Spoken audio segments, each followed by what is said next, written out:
ECT ini kan jenis pengobatan secara medis ya, non obat, non farmakologi, tapi tindakan. Nah, ECT ini kan diberikan indikasinya satu karena memang ODGJ atau orang dengan gangguan jiwa itu situasinya adalah dalam kondisi tentamen suicide atau mencoba bunuh ya. Nah, kedua dia memang ada delusi atau waham, curiga yang sangat kuat sekali. Kemudian dia mungkin schizofren tapi yang model kataton atau ngaku stupor. Dia nggak mau ngomong, nggak mau makan, hanya gini aja. Nah, kadang-kadang impulsif itu juga seringkali dilakukan. Atau ada dia dirawat 1 kali 24 jam dikasih obat standar tapi tidak ada kemajuan, resisten terhadap pengobatan, sehingga akhirnya dilakukan. Atau mungkin memang ya si pasien itu ngalamin depresi berat, mayor, depresi mayor. Ya, sampai dia cerita aja susah banget. Nah, itu juga dilakukan. Nah, kalau ibaratnya akan tidak dilakukan jika ya satu pasti dia ada kontraindikasi, kayak misalnya epilepsi itu seringkali tidak. Walaupun ada pernah kejadian seorang ODGJ dia ada riwayat epilepsi, kadang suka kejang, gelisah terus, akhirnya di ECT jadi bagus. Karena kadang-kadang kalau ada riset jurnal itu mengatakan kalau orang epilepsi ya suka kejang nggak jadi itu ketika di ECT malah jadi membantu kejangnya jadi lebih tenang. Nah, itu karena impulsif itu. Nah, itu ada juga. Kemudian tentu ibu hamil itu kan kontraindikasi ya. Kalau lansia itu sebenarnya lebih ada riwayat enggak? Kalau ada riwayat pengapuran, osteoporosis ya kadang tidak. Atau ada riwayat apa tuh namanya? Pernafasan jelas enggak lah ya. TBC paru gitu kan. Atau ada riwayat penyakit jantung jelas tidak. Gambaran EKG-nya ada iskemik, ya, ada elevasi ST atau takikardi itu tidak. Walaupun sering dilakukan itu koreksi dulu. Kalau takikardi itu hubungannya sama elektrolit biasanya kan, kalium, natrium, sehingga kadang-kadang diinfus dulu, setelah dikoreksi baru dikerjakan. Nah, untuk pelaksanaannya ECT itu sebenarnya kan tim ya. Apalagi sekarang kan wajib hukumnya ECT itu dilakukan secara premedikasi. Jadi nggak boleh dilakukan konvensional. Kalau dulu kan tanpa anestesi. Kalau sekarang wajib dengan anestesi.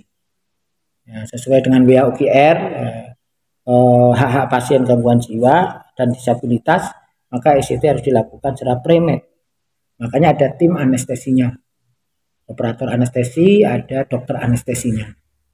Untuk menginduksi. Ya, dia nggak sadar, kemudian baru dikasih oleh dokternya induksi listrik ya di frontotemporal. Kemudian dia akan mengalami eksitasi. Gitu. Kalau dulu ketika tidak ada anestesi dia ada tonik klonik, saat itu ada perpindahan ion kalium dan natrium ya kan. Tapi kalau ibaratnya dengan premedikasi ini tidak terlalu, cuma misalnya cuma sudah. Nah, kenapa pakai premed sebenarnya lebih kepada ini supaya efek traumatiknya itu enggak kuat gitu. Karena kadang-kadang trauma pusing banget, sakit badannya semua katanya yang mereka pernah di ECT electroconvulsion therapy itu seperti itu. Nah, kemudian ketika pada fase eksitasi itu mencoba bagaimana mempengaruhi sistem limbiknya. Ya. Nah, dengan apa? Merepreset memori. Jadi memori itu dipres. Orang menjadi halusinasi, menjadi waham, menjadi pikirannya kacau, nggak karu-karuan itu kan karena ada pikiran yang macam-macam yang numpuk di sini kan. Makanya kalau suruh cerita juga jadi susah. Nah, setelah di ECT jadi bisa cerita pelan-pelan. Kenapa? Memori-memori yang tidak menguntungkan, yang itu ditekan dulu sehingga keluarnya itu pelan-pelan. Nah, direpreset memori sehingga memorinya itu akan teratur munculnya, terrecallingnya, dan di limbiknya juga aktivasinya tidak terlalu berlebihan. Karena kalau kita berpikir keras itu akan mengaktifasi sistem limbik. Sistem limbik itu yang akan memproduksi dopamin neurotransmitter. Dopamin neurotransmitter dalam jumlah cukup menimbulkan kita bahagia. Tapi dalam jumlah banyak, kalau di area temporal muncul halusinasi. Ya, halusinasi auditorik. Kalau di oksipital muncul halusinasi visual. Kalau di sini maka akan impulsif. Kalau di sini jadi waham. Kalau di sini idea of reference, waham rujukan. Curigaan orang datang nggak apa-apa ya dicurigai mau apa. Ada sandal dua ya itu selingkuhan suami saya. Nah, itu dirujukan itu karena dopaminnya banyak. Nah, ketika tiba-tiba di preset memorinya sistem limbiknya aktivasinya nggak berlebihan, akhirnya dopaminnya juga nggak berlebihan, maka intensitas halusinasinya akan menurun, maka intensitas wahamnya juga akan menurun, maka perilaku gaduh gelisahnya juga akan menurun. Nah, kenapa? Karena kadang-kadang pertimbangan dari pemberian tindakan ECT itu obat yang diberikan tidak cukup membuat orang itu menjadi keluar dari fase krisis.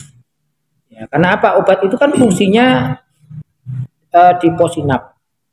Kan obat-obat haloperidol, antipsikotik itu bekerja menghambat reuptake neurotransmitter dopamin. Ya, jadi setelah dopamin terproduk, dia akan masukkan melalui sinap-sinap reseptor itu untuk ke lobus. Nah, obat itu menahan supaya nggak banyak yang masuk. Cuma persoalannya nggak nutut gitu loh. Saking banyaknya dopamin sehingga diminumin obat masuk ya tetap gitu loh. Makanya akhirnya untuk membantu itu sebelum produksinya di-cut. Jadi di prasinap semuanya itu. Jadi sebelum terjadi produk yang berlebihan, gimana caranya diatur ya. Nah, sehingga akhirnya biasanya di hari pertama atau satu kali ECT itu suka bingung gitu loh pasiennya, confused. Ya, kadang-kadang ada yang teriak-teriak duluan. Kenapa? Ya itu tadi bermunculan apa yang membuat tidak nyaman. Makanya tugas perawat ketika ada proses ECT kayak begitu hari pertama ya, kita nggak boleh bingung, oh pasiennya kok tipe ECT tambah kacau ya, tambah gaduh gelisah. Ya kayak begitu. Satu, ECT itu juga akan mengganggu memorinya. Karena tadi repressed memory toh. Jadi tidak hanya memori yang jelek yang akan tertekan, tapi juga ada beberapa memori yang buruk ya, yang akan hilang. Ya, memori yang baik. Nah, makanya kan akhirnya seringkali sering bingung, ditunggu dulu, nyawanya ngumpul, baru suruh turun, suruh makan. Nah, itu karena itu. Jadi kadang-kadang yang jangan heran kalau ini habis di ECT paginya lagi malah tambah gaduh gelisah ya. Ada. Tapi kalau kita lihat sisi positifnya sudah mulai bisa cerita. Awalnya tenang aja, diem. Setelah ECT satu kali, kok tambah gaduh gelisah ya? Nah, ada yang seperti itu. Wah, ini memburu padahal ya perkembangannya baru setaraf itu. Setelah kedua baru mulai. Nah, setelah ketiga baru ada hasil yang bisa diharapkan. Makanya jarang ada ECT hanya satu kali. Satu paket paling tidak 3 kali. Nah, itu ECT. Sehingga akhirnya kan akan ibaratnya menunjang. Kenapa perlu dilakukan? Ya kalau enggak dia enggak makan nanti lemes. Dia enggak bisa tidur nanti gimana? Ya sebenarnya kan lebih mempercepat pasien keluar dari fase krisis. Kan enggak mungkin orang gaduh gelisah akan diikat terus, akan dikurung terus kan enggak mungkin. Akan disuntik injeksi diazepam lodomer terus kan enggak mungkin, Mas.